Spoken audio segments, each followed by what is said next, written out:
नमस्कार, online school में आपका स्वागत है। आज हम मारवाड़ और मेवाड़ के इतिहास अध्ययन करने के उपरांत हम इस वीडियो में बीकानेर में, जो कि राठौड़ वंशज राव बीका द्वारा बसाया गया था, उस बीकानेर के प्रमुख प्रतापी शासकों के बारे में अध्ययन करेंगे। देखिए स्टूडेंट्स, राव बीका की बात करें, यह राठौड़ वंशी हैं। इनकी अगर हम बात करें तो यह राव जोधा कौन, जो कि मारवाड़ के शासक थे, उनके 5वें पुत्र हैं। तो राव बीका राव जोधा के 5वें पुत्र हैं। इनकी बात करें, इनके द्वारा 1465 ईस्वी में जांगल प्रदेश में बीकानेर नगर की स्थापना की गई। इनके नाम पर ही बीकानेर क्षेत्र का नाम बीकानेर पड़ा, राव बीका के नाम पर। प्राचीन नाम इस क्षेत्र का था जांगल प्रदेश। अब कहा जाता है कि इनका जो बीकानेर स्थापना का उद्देश्य था, वह कहानी प्रारंभ होती है व्यंग्य से। व्यंग्य से तात्पर्य क्या है, एक छोटा सा प्रसंग सुनाती हूँ कि कहा जाता है राव जोधा अपने दरबार में प्रवेश कर रहे थे। उस समय राव बीका तथा उनके चाचा आपस में किसी बात पर चर्चा कर रहे थे और वह अपनी इस चर्चा में इतने व्यस्त थे कि उन्हें पता ही नहीं चला कि कब राव जोधा दरबार में उपस्थित हुए और अपने जाकर के स्थान पर बैठ गए। उनको इतना मग्न देख करके उन्होंने व्यंग्य में कहा कि क्या चाचा भतीजा किसी नए नगर के निर्माण की तैयारी कर रहे हैं, कोई प्लानिंग कर रहे हैं। बस इतना सा व्यंग्य करने पर राव बीका ने अपने मन में ही ये बात सोच ली कि वह एक नया नगर बसाएंगे। और कहा जाता है कि 1465 में वह यहाँ जांगल प्रदेश में आए और इस क्षेत्र को उन्होंने अपने ही नाम पर, राव बीका के नाम पर बीकानेर नाम दिया। एक छोटी सी किंवदंती इसके बारे में है कि करणी माता के कृपा से उन्हें नवीन राज्य स्थापना करने में सहायता मिली थी। जब हम करणी माता की बात करते हैं, यह चूहों के देवी के नाम से जानी जाती है। इनका जो प्रमुख स्थल है वो देशनोक माना जाता है, जो बीकानेर जिले के अंतर्गत ही आता है। इनके आशीर्वाद से ही इस नए राज्य की स्थापना की बात मिलती है। एक दूसरी मान्यता ये भी मिलती है कि जो जांगल प्रदेश से, जो बीकानेर, वर्तमान बीकानेर का प्राचीन नाम था जांगल प्रदेश, यहाँ पर एक तो है राव बीका और दूसरे आते हैं एक जाटों का सरदार होते हैं नरा। इन्होंने मिलकर के इस क्षेत्र को जीता और इन दोनों के नाम से ही, बीका से तो राव बीका हो गया और नेर से नरा, इन दोनों के नाम से ही बीकानेर का नाम रखा गया। अब देखिए किंवदंतियाँ हैं। नेक्स्ट हम बात करते हैं भाटी, चौहान, खिंची, कायम खानी आदि ये जो शक्तियाँ थी, जो स्थानीय शक्तियाँ थी, इनमें आपस में फूट थी। यह एक नहीं थे और इन्हीं का लाभ उठा करके अनेक गांवों पर इन राव बीका तथा नरा के द्वारा अधिकार कर लिया गया। छोटी मोटी शक्तियाँ, तो एक प्रश्न बनता है कि जांगल प्रदेश में कौन कौन से शक्तियों का, जातियों का अधिकार था। तो छोटी छोटी थी, देखिए खिंची है, कायम खानी है, भाटी है, चौहान है, ये आपस में एक नहीं थे। इस कारण राव बीका के द्वारा इन क्षेत्रों पर, इन गाँवों पर अधिकार कर लिया गया। एक आता है क्षेत्र, पुंगल क्षेत्र, यह भी एक बीकानेर का ही एक क्षेत्र है। यहाँ का जो राव शेखा है, इसकी पुत्री से उन्होंने अपना विवाह किया। प्राचीन काल में स्टूडेंट्स यही होता था, किसी भी क्षेत्र पर अधिकार करने के दो तरीके होते थे। एक तो कि उसे अपनी विजय के माध्यम के द्वारा, आक्रमण के माध्यम के द्वारा उसे दबा दिया जाए। दूसरा, वैवाहिक संबंध स्थापित कर लिया जाए। कौन से संबंध? वैवाहिक संबंध। तो पुंगल के राव शेखा की पुत्री से इन्होंने विवाह कर लिया और अपनी स्थिति को मजबूत कर लिया। 1488 ईस्वी की अगर हम बात करें, मोस्ट इम्पॉर्टेंट है ये सन, इसमें बीकानेर नगर की जो स्थापना होती है, वहाँ पर जो राठौड़ वंश की जो स्थापना होती है वह की गई थी। अब कहा जाता है कि देशनोक का जो करणी माता का मंदिर है, अभी हमने चर्चा की थी, चूहों की देवी के नाम से जो जानी जाती है, मूल मंदिर का निर्माण जो है वह राव बीका के द्वारा ही करवाया गया था। वर्तमान की अगर हम बात करें, जो वर्तमान में जो करणी माता का हमें मंदिर दिखाई देता है, वह महाराजा गंगा सिंह जी के द्वारा निर्मित है। लेकिन मूल मंदिर के निर्माण की बात करते हैं तो राव बीका ने किया था। तो राव बीका के बारे में इम्पोर्टेंट्स बात, राठौड़ वंश का बीकानेर में संस्थापक कौन था? राव बीका। राव बीका किसके पुत्र थे? राव जोधा के। जांगल प्रदेश को किसने अपनी राजधानी बनाया था? राव बीका ने। बीकानेर नगर का संस्थापक कौन है? राव बीका। बीकानेर नगर की स्थापना कब की थी? 1488 ईस्वी में। और देशनोक की माता जो करणी माता है, उनका मूल मंदिर का निर्माण करता कौन था? राव बीका। अगला शासक हम करते हैं राव लूणकरण। राव लूणकरण जो है वह राव बीका के ही छोटे पुत्र हैं। राव लूणकरण जो है वह छोटे पुत्र हैं राव बीका के। अब कहा जाता है कि इन्होंने नागौर के शासक को हराया था। ठीक है। 1526 में एक ठोसी का युद्ध होता है। नारनौल के नवाब अबी मीरा से ये लड़ते हुए मारे गए थे। इनके संबंध में जो इम्पोर्टेंट एग्ज़ाम के पॉइंट ऑफ व्यू से एग्ज़ाम में आने वाली सी जो बात होती है वह यह है, बीठू सुजा कौन है? राव जेतसिरो चंद। आगे हम शासक करेंगे राव जेतसी। उसके समय में एक बीठू सुजा नाम के विद्वान हैं जिन्होंने ग्रंथ लिखा है राव जेतसिरो चंद। उसमें इन्होंने राव लूणकरण को कलयुग का कर्ण कहा है। कलयुग का कर्ण, ल से लूणकरण, ल से कलयुग कर लीजिएगा। ठीक है। कलयुग का कर्ण किसे कहा गया है? लूणकरण को कहा गया है। किसने कहा है? बीठू सुजा ने कहा है। बीठू सुजा ने अपने किस ग्रंथ में राव लूणकरण को कलयुग का कर्ण कहा है? तो हम कहेंगे राव जेतसिरो चंद। एक किताब आती है कर्मचंद वंशोत्कीर्तनम।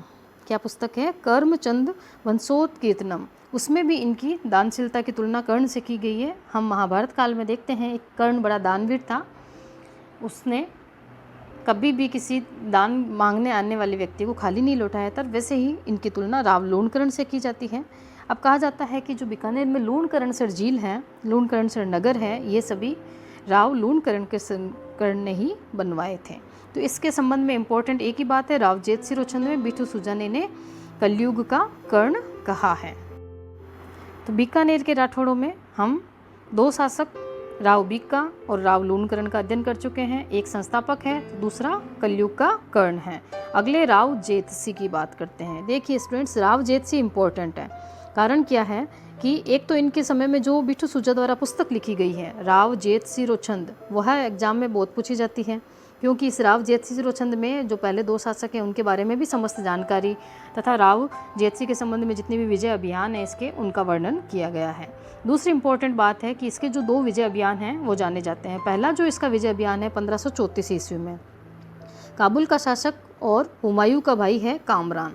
कौन है स्टूडेंट्स? कामरान। यह जब बीकानेर पर आक्रमण करेगा उस समय जेतसी शासक है और जेतसी की विजय होगी। इसकी जानकारी हमें इसके ग्रंथ में मिलती है, राव जेतसिरो चंद, बीठू सुजा का ग्रंथ है ये। दूसरा, इसके समय में एक आक्रमण होता है जो मालदेव, मारवाड़ का शासक है मालदेव, वह आक्रमण करेगा। अब कहा जाता है राव जेतसी इस समय शेरशाह सूरी के पास में अपने मंत्री नागराज को भेजेगा सहायता के लिए, परंतु जब तक शेरशाह सहायता करने के लिए आएगा उससे पहले ही 1541 ईस्वी में कई स्थानों पर मिलता है साहेबा, कई स्थानों पर मिलता है पाहेबा। पाहेबा का जो युद्ध होता है इसमें राव जेतसी जो है लड़ता हुआ वीर गति को प्राप्त हो जाएगा और बीकानेर पर एक समय के लिए किसका अधिकार हो जाएगा? मालदेव का अधिकार हो जाएगा। देखिए स्टूडेंट, मालदेव का जो शासक है वह भी बहुत इंपॉर्टेंट शासक है। इसके लिए मैंने मारवाड़ का जो इतिहास वीडियो बनाया है उसमें उसकी वीरता, उसके युद्ध अभियानों के बारे में अध्ययन करवाया है। यहाँ हम इतना ही देखते हैं कि पाहेबा का युद्ध कब हुआ था? 1541 में। किन 2 रियासतों के मध्य हुआ था? बीकानेर तथा जोधपुर के मध्य हुआ था। और किसकी विजय हुई थी? जोधपुर की विजय हुई थी। और एक समय के लिए बीकानेर के क्षेत्र पर किसका अधिकार माना जाएगा? जोधपुर का अधिकार माना जाएगा। और राव जो जोधपुर के जो मालदेव है शासक, उनका एक सेना नायक है कुंपा। कुंपा के नेतृत्व में ही अब बीकानेर का प्रशासन संभाला जाएगा। राव कल्याणमल जो कि राव जेतसी के बाद में शासक बनेंगे, यह यहाँ से भाग करके शेरशाह सूरी के पास में शरण ले लेते हैं और कुछ समय के लिए कहा जाता है राव कल्याणमल वहाँ पर शरण ले लेंगे। अब कल्याणमल की बात करें, प्रारंभ हम देखते हैं जब बाबर आ रहा है, खानवा का युद्ध हो रहा है 1527 ईस्वी में। महाराणा सांगा मेवाड़ का शासक है ये, इसकी तरफ से कल्याणमल ने भाग लिया था।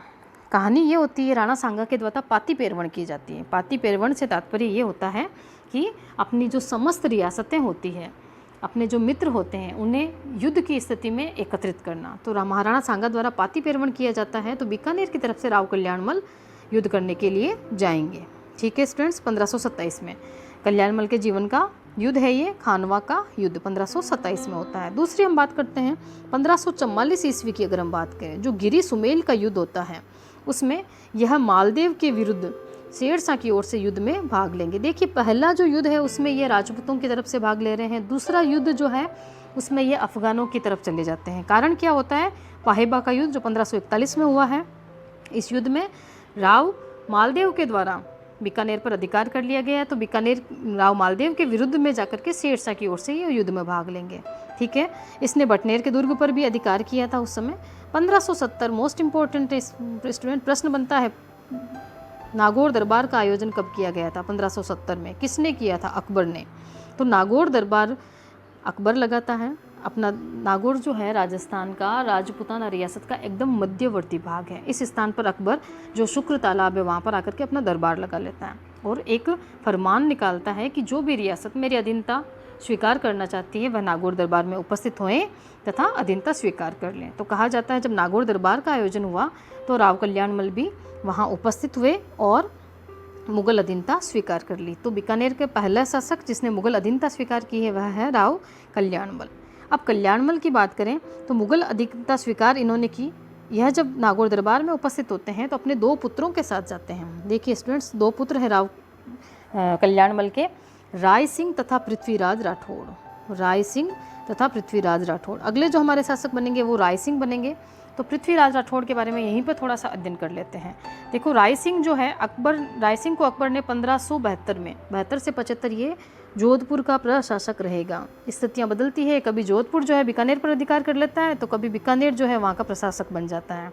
सभी के सभी किसके इशारे पर हो रहा है? मुगल शासक है उसके इशारे पर हो रहा है। तो देखिए जोधपुर का जो प्रशासक नियुक्त होता है राय सिंह। 1572 में राय सिंह को जो हम मुगल साम्राज्य का स्तंभ भी कहते हैं। यहाँ हम बात करते हैं दूसरे पृथ्वीराज राठौड़, कल्याणमल के पुत्र हैं जो मुगल दरबार में उपस्थित होंगे। पृथ्वीराज राठौड़ की बात करें तो एलपी टेसीटोसी ने इन्हें डिंगल का हेरोस कहा है। किसका हेरोस? डिंगल का हेरोस। अकबर के दरबार में यह कवि के रूप में उपस्थित रहेंगे और इनके द्वारा जो ग्रंथ लिखा जाता है वेली किशन रुक्मणीरी। कौन सा ग्रंथ है?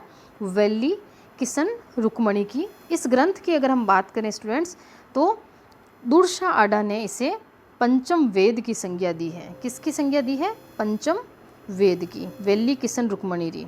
ठीक है, प्रश्न बनता है वेली किशन रुक्मणीरी की रचना किसने की थी? पृथ्वीराज राठौड़ ने। पृथ्वीराज राठौड़ कहाँ के राजकुमार थे? तो हम कहेंगे बीकानेर के राजकुमार थे। नेक्स्ट प्रश्न बनता है, यह दरबारी कवि रहते हैं अकबर के, उसके साथ में अकबर के द्वारा इसे गागरोन का जो परगना है वो भी दिया जाता है। अब अगले शासक की हम बात करते हैं राय सिंह। मोस्ट इम्पोर्टेंट है ये बीकानेर के समस्त शासकों में राय सिंह। इम्पोर्टेंट क्यों है? कारण ये है कि जब सिलेबस में मुगल राजपूत संबंध होता है तो राय सिंह जो है उनका अलग से हमें अध्ययन करना आवश्यक होता है। तो बात करते हैं राव राय सिंह की। देखिए हमने बात की है ये राव कल्याणमल के पुत्र हैं। 1570 में जब कल्याणमल अपने दोनों पुत्रों के साथ में अकबर द्वारा आयोजित नागौर दरबार में उपस्थित होता है तो उस समय राय सिंह भी उनके साथ में जाएंगे। अब कहा जाता है कि अकबर ने गुजरात का जो अभियान किया प्लस कंधार का जो अभियान किया वह उन राय सिंह को दिए गए थे। अकबर के द्वारा 1572 में इन्हें जोधपुर का प्रशासक भी बनाया जाता है। मैंने बात बताई है आपको कि राय सिंह को मुगल साम्राज्य का स्तंभ कहा गया है क्योंकि राय सिंह एकमात्र राजपूताना के ऐसे शासक हैं जिनके अकबर तथा जहांगीर दोनों के साथ में अच्छे संबंध रहे थे। बाकी जितने भी शासक हम देखते हैं किसी एक शासक के अच्छे संबंध थे तो दूसरे के साथ में इनके वैमनस्य का संबंध था, परंतु राय सिंह की बात करें तो जहांगीर तथा अकबर दोनों के संबंध इसके साथ में अच्छे रहेंगे। मुगल साम्राज्य का स्तंभ कहा जाता है। 1574 में इनके द्वारा महाराजाधिराज की उपाधि ली गई थी। किसकी उपाधि ली है? 1574 में कल्याणमल की मृत्यु के बाद में ये शासक बनेंगे बीकानेर के और इनके द्वारा महाराजाधिराज की उपाधि ली जाएगी। राय सिंह के द्वारा जूनागढ़ दुर्ग का निर्माण करवाया गया। कौन सा दुर्ग? सिंपल सा प्रश्न बनता है, जूनागढ़ दुर्ग कहाँ स्थित है? तो स्टूडेंट मैं बता दूं जूनागढ़ दुर्ग भी 2 हैं, एक गुजरात में है और एक अपने यहाँ राजस्थान में है। राजस्थान में जो है वह बीकानेर के अंदर स्थित है। तो जूनागढ़ दुर्ग का निर्माण करता राव राय सिंह है।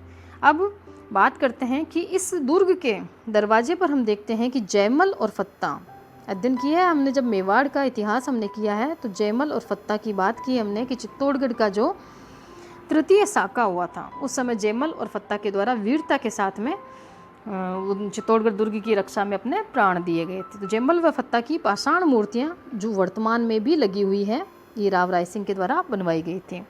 अब कहा जाता है इस दुर्ग के भीतर एक प्रशस्ति है जिसका नाम है राय सिंह प्रशस्ति। ये प्रशस्तियों के लिए एक अलग से वीडियो बनाए गए हैं, आप उसका अध्ययन कीजिए। तो राय सिंह प्रशस्ति कहाँ स्थित है? जूनागढ़ दुर्ग में स्थित है। अब इस प्रशस्ति में, इसकी प्रशस्ति से तात्पर्य ये होता है कि उस राजा की प्रशंसा में उसके द्वारा जो जितने भी प्रशंसनीय कार्य किए जाते हैं उनका बड़ा चढ़ा के इसमें वर्णन किया जाता है। तो इसके समय में जो भीषण अकाल पड़ा था उसका इसमें अध्ययन है कि उस समय जब अकाल पड़ रहा है तो 13 महीने के लिए राय सिंह के द्वारा क्या किया गया, अपने दरबार जो है, दरबार के जो गेट हैं वो खोल दिए गए। कोई भी आइए, भूखा मत सोइए, आइए और अन्न लेकर के जाइए। तो उनकी इस दान वीरता के कारण मुंशी देवी प्रसाद जो हैं उन्होंने इसे राजपुताने का कर्ण कहा है। देखिए स्टूडेंट्स, अभी बीकानेर के शासकों में हमने 2 कर्ण किए हैं। एक हमने किया है कलयुग का कर्ण और एक है राजपुताने का कर्ण। तो कलयुग का कर्ण में मैंने कहा आपको ल से याद करना है, आपको कलयुग में लूण कर्ण को कहा गया और यहाँ पर हमें र से याद करना है, राय सिंह को कहा गया है। उसे कहा था बीटू सूजा ने, इन्हें कहा है मुंशी देवी प्रसाद ने। मुगल साम्राज्य का स्तंभ कहा जाता है, महाराजा धीराज की उपाधि ली थी। कर्मचंद वंशोत कीर्तनम इन्हीं के समय में रचना की गई थी। राय सिंह प्रशस्ति, जूनागढ़ दुर्ग, ये सभी इन्हीं के समय स्थापित हुए थे।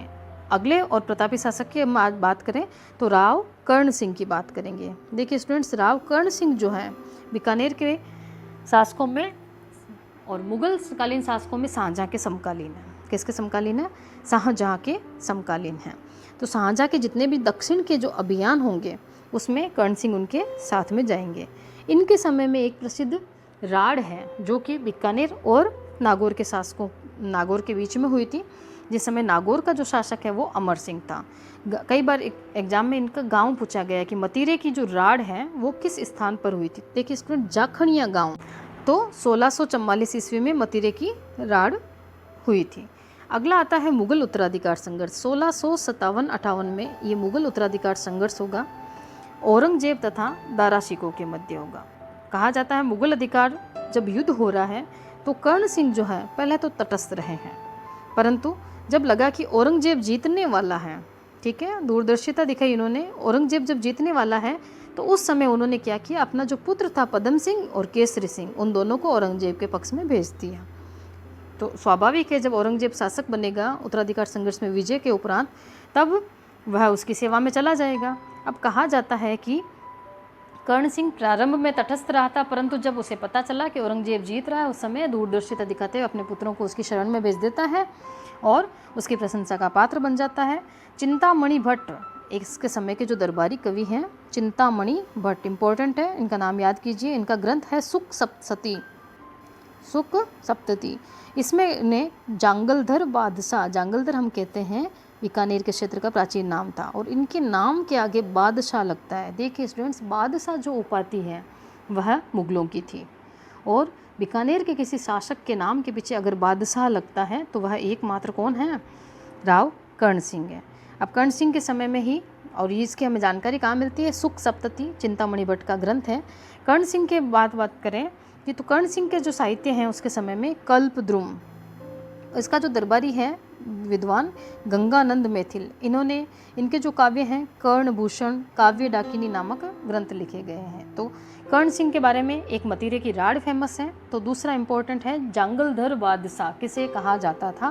मैंने बताया बादशाह की उपाधि मुगलों की होती थी और यहाँ पर कर्ण सिंह को बादशाह कहा जा रहा है, किस क्षेत्र का? जांगलधर का। तो इसी के साथ स्टूडेंट आज का जो वीडियो है यहीं कंप्लीट होता है। आप इन्हें बार बार देखिए और इन्हें याद करने की कोशिश कीजिए। Thank you students.